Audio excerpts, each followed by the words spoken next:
Hey everyone, Christina here with One Creative Direction. How are we doing? Rare occasion where you see my face on camera.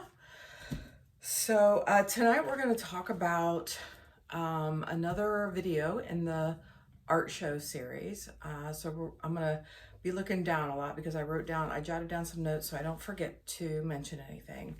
So tonight's video is going to be 100% on actually setting up at the art show. Some tips on that and what you need for if you're beginning or if you're, you know, maybe you've done a few shows and you had some issues. So I just want to kind of go over some things that you're going to need to do. So this is going to be mainly geared towards maybe beginners and people that are just getting started, maybe have a few under your belt. So one thing that I would suggest going into this is as you start to accumulate all the things that you're going to need to set up at an art show or craft fair or whatever show you decide to do first. I would suggest, and it's something I did and it really helped me, is do a test setup at home.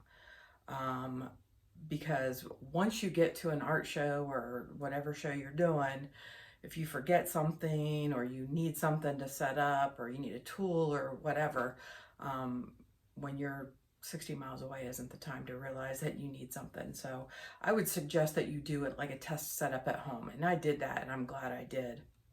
Because I realized, a few weeks before my first show that I needed certain things and I had time to order them and get them in before my first show. So just a real quick first up suggestion. So one thing you want to think about is, and one thing that I've improved upon multiple times over the last almost 2 years, going into this summer will be 2 years that I've been doing this, and I've learned something every single time. And it was like every single time I couldn't remember how I set up the time before, and then I would learn something like what not to do. And I'll tell you the first thing I learned the first year, and that was which shows not to do. No, if you're doing fluid art like I do, I learned real quick the shows to not do, and those are vendor and craft shows. Not that you can't do them. I will tell you in my experience in the area that I live in, you will not do your best sales at those shows. I noticed when I was at those shows that you will get a lot of traffic in your booth. Most people are there to buy crafts and they're there to buy the items at the vendor booths. So just keep that in mind. They do tend to be cheaper booth costs. So maybe that's how you get your feet wet. A lot of times they're $25, $30, $40 as opposed to a more expensive art booth at an art show. So just, one thing to keep in mind right away. I know that the first show I did was this huge, it's called a Trade Days. And although I did somewhat well, I had a really bad location and it rained. So I guess with those things in mind, I didn't do too bad, but I did realize that, as my brothers told me, they weren't my people. So you kind of have to do things and then reevaluate. Was that the right type of show for me, or was that the right setup for me? Just kind of constantly reevaluate and decide, hey, maybe there's something I can make better. So that's kind of what I do. And I think that just comes from me being an engineer and working in automotive where they do, just that kind of mindset with constant improvement. But just keep in mind, how long it takes you to set up your booth and how long it takes you to tear down. And that's something, like I said, I have improved upon, and I've gotten it down to a really, really small amount of time. So keep that in mind. And then also keep that in mind as you're packing your vehicle, because obviously the first thing you want to get out is your canopy. So that should be the last thing that you pack. And then anything that you want to set up after you get your canopy up is probably the next thing you want to go in last. So, and with that said, the next thing I want to talk about is canopies. So I know it's tempting to go buy a really cheap one. And maybe you'll learn from my mistake. I bought a really cheap Easy Up. Not that it was really cheap, because they say that they're, really great. It wasn't cheap at all. But the first little bit of rain that fell, 20 minutes later, the thing collapsed. And it wasn't really a heavy, heavy rain, and there wasn't a lot. It's just the top of them hold rain. And it didn't take a whole lot of rain for the whole thing to collapse. Fortunately, at that particular show, I had a really nice person beside me who we quickly took all my stuff and put under her booth, because otherwise all my stuff would have been ruined. So just keep that in mind. Don't repeat my mistake. The next year, that just happened to be the very last show of that season. I didn't do a whole lot of shows the first year I did this, but that was the last show. Thank goodness. So I had time to reevaluate over the winter season. And I bought a really nice Euramax commercial canopy. So that's one of them that's really highly rated, that and ABC canopy. So if you're just getting started, those are two really good ones. Now they do say that they're waterproof. I would highly recommend that you waterproof them yourself, which is what I am in the process of doing right now, and I will be making a video on that. I have purchased the products, so be watching for that video. So the first nice day here in Ohio, which hopefully is going to be soon, fingers crossed, I will be waterproofing my canopy, and I will be making a video on that to include in this series, so be watching that. So keep in mind, even though your canopy says waterproof, that doesn't necessarily mean that it's waterproof. So my Euramax waterproof commercial canopy twice last year ran into rain and it leaked. So keep that in mind. You don't want that water getting on your artwork, obviously. So unless you want the weather to dictate whether or not you're going to be able to set up at an art show or a show, or prevent you from staying at a show like it has me in the past, plan ahead. Okay, just my suggestion, and a lesson that I learned the hard way through various issues over the last 2 years. So with that being said, a good canopy, obviously. I mean, if you are planning on a lot of art, expensive art, you may want to invest in a very much more expensive Flourish Trimline artist canopy. I will tell you, they take at least 2 people to put up, and they do take a lot more time to put up than a regular like a pop-up canopy like the Euramax and the ABC, which I do my shows by myself, and I can put those up by myself. But the more expensive ones, they are a little more challenging, and they do take a lot of time. So, and then on top of that, you're definitely going to need some tent weights. If I'm on grass, I use the dog lead corkscrew things that screw into the ground. And if it's really windy, I do those. And I do the sandbag weights as well. I have 20-pound sandbags, one for each one of my legs. So I use those if I'm on like asphalt or concrete. And like I said, if I'm on grass and it's super windy that day, I'll do both. I'll screw the things in with the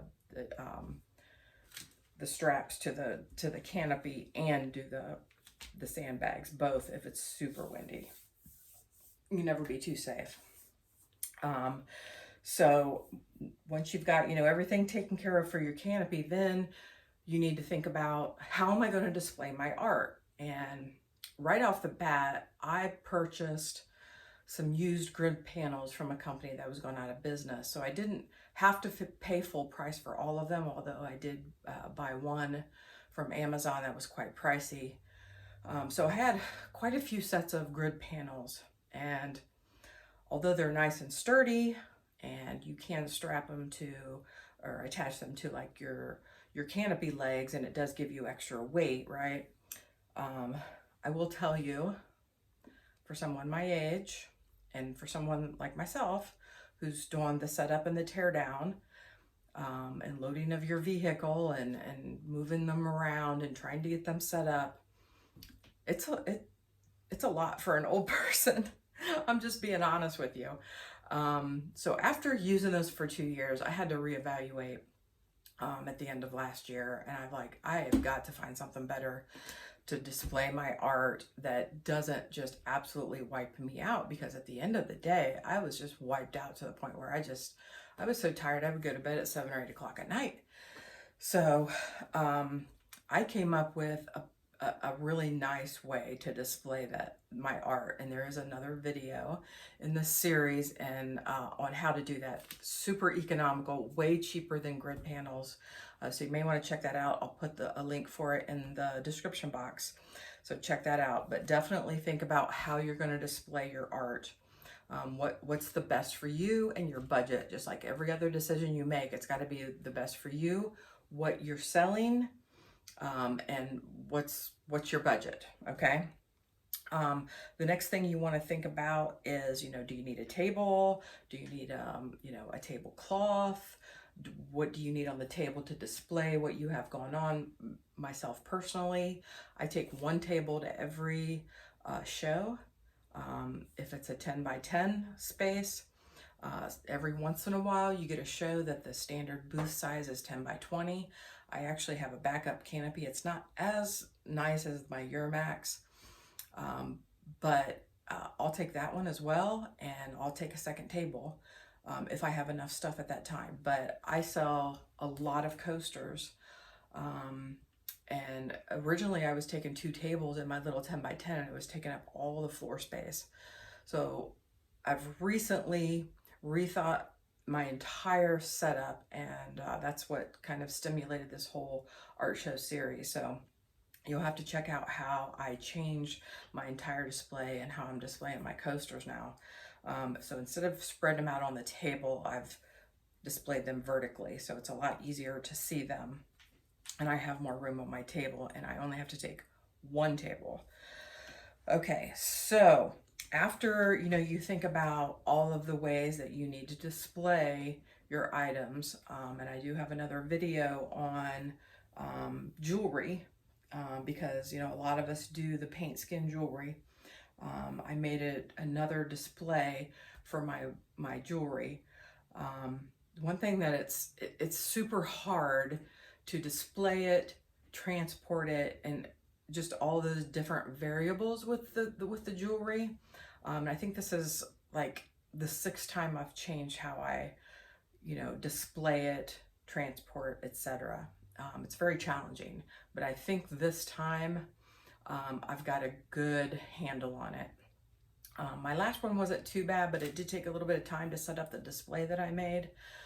This one is just a carry and go. Take the cover off, and I'm good.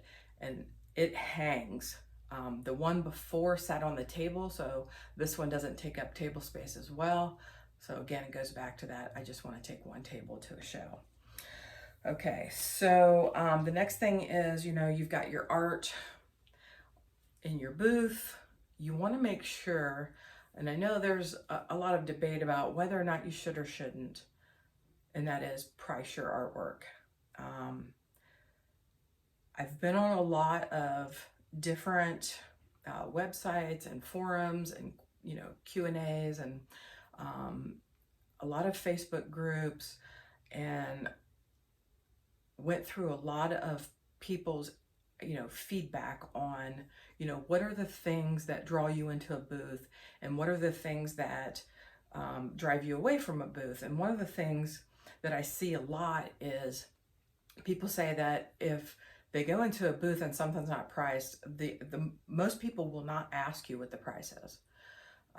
So I have everything in my booth is clearly marked, and like my coaster set, some of them is just really hard to mark them, so I have a sign that clearly shows the price. So you just want to make sure that it's clear to anybody coming in your booth, you know, what the price is. And I've only in 2 years ever had one person, and it was at that trade days, try to haggle with me about my art. I was really surprised, but I had to consider where I was. So, I mean, that's something that you'll have to consider. I just don't think that you'll get that at art shows. But just keep that in mind. And speaking of, you know, payments, you're going to have to plan for, you know, making a sale. So a lot of things to consider there, like how are you going to take the payment? So I'm in Ohio. I have a couple of videos on how to take payments. So I use Square. There are other options. I also have a transient vendor's license. I have a video on, you know, taking care of that and how to report your taxes. In Ohio, we have to go on Ohio's Gateway and report the taxes that we collect when we go to a show via our Square. So I have a video on how to do that in case you're in Ohio and you need to, you know, understand how to do that. Unfortunately, they don't make it easy for us. It took me quite a while to figure that out, and once I did, I had to make myself a work instruction so I didn't forget the next month. So yeah, there's a video out there for that in case you want to see that. But yeah, you need to have a plan for how to accept payment.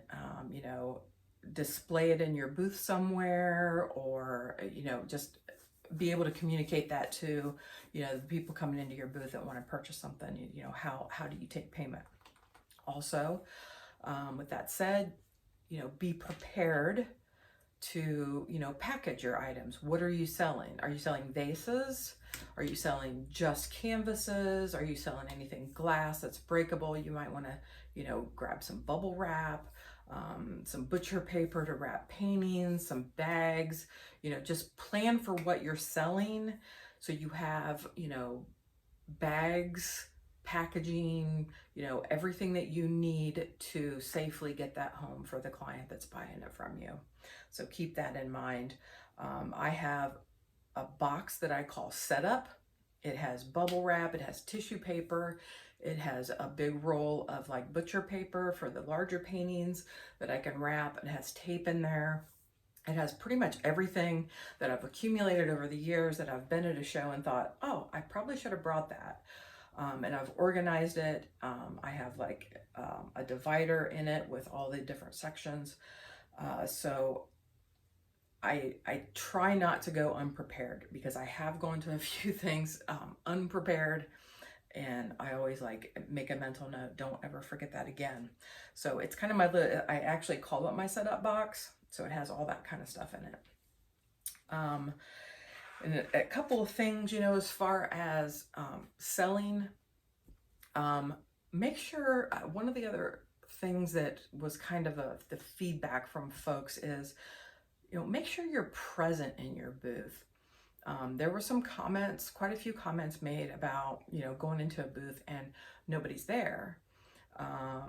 So make sure you're present in your booth to answer questions, and always be friendly. Greet people when they come in your booth, even if you think they're not going to purchase anything.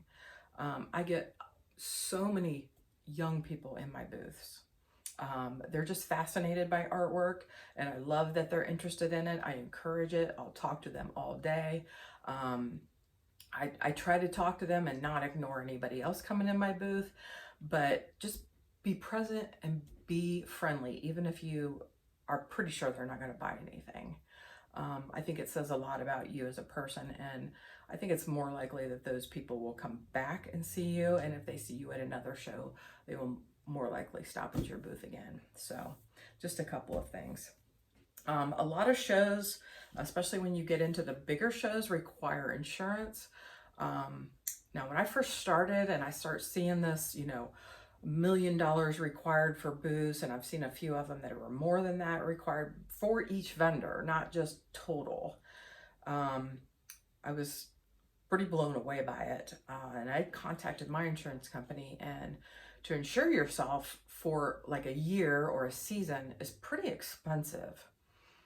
But what I did is I found there's quite a few insurance companies out there that are specifically for what we do, for vendors, for transient vendors that go from show to show, that may only need insurance for a weekend.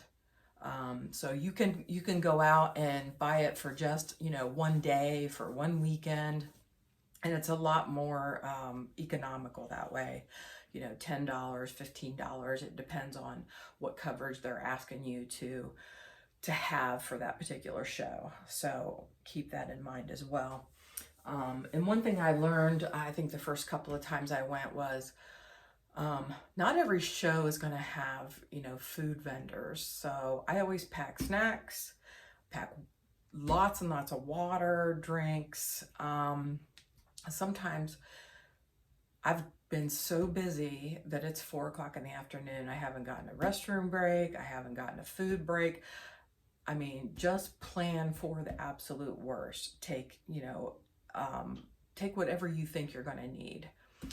For my booth, I keep this little toolbox here. It's not really supposed to be a toolbox, but I call it my toolbox. It's got everything that I've needed and not had, so I added it, and I'm going to try to tilt the camera down so you can see it. I think I got this at Sam's Club. But it's got all kinds of stuff in here. It's got glue, it's got scissors, zip ties. I've got these, I don't even know what you call these. I don't know what these are, these little bendy things. I've got markers, I've got screwdrivers, I've got little clips, I've got super glue, I've got tape, and I mean, you name it, I've got it in here, because at some point I probably needed it and forgot it.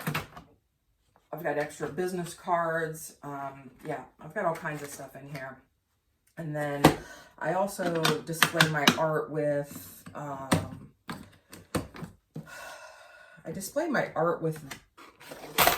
these hooks, right? You can get them on Amazon. I have 2 different sizes, okay? I use these. So I have quite a few of these. I have them in a little container. And I also sell jewelry, so I have alternate types of necklace things in here. And then I have some stuff to, you know, if I sell jewelry and they want something different, or if I have to repair it. I have a lot of different stuff in here, but I take this with me. It's kind of like my little, like, accessory toolbox, whatever you want to call it. So there's that. And then probably one of the last things. Oh, sorry guys. I'll cut that out. All right. So one of the last things you want to think about is, okay, business cards.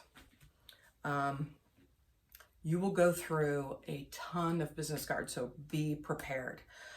Sometimes 50 to 100 cards a show. I order my business cards 500 to 1,000 at a time. So just be prepared to give a lot of them out. I even went so far as to make myself a sign. Now my business cards, when I first started out, I had individual QR codes for each one of my social media accounts. But I just went to Linktree. So my business cards just have one QR code that takes you to my Linktree, which takes you to all my social media. It's a lot easier. So I have actually a sign that goes in my booth that has this QR code on it. So if somebody doesn't want to take my business card, they can just scan that QR code and go to my social media accounts and like follow or whatever right at that time. So that's another option. So I think that's about all I had. Yeah, I think that's about all I had. Just keep in mind, one thing that they say is you want to make sure that you get a return on the cost of the art show or the show that you do. If you're doing a craft and vendor show, just make sure that you get a return. I've done some expensive craft and vendor shows. I won't do those anymore. I would rather put that money toward a festival or an actual art show. Sorry, tilted my camera too much and cut my head off. So my policy now is I only do festivals and art shows.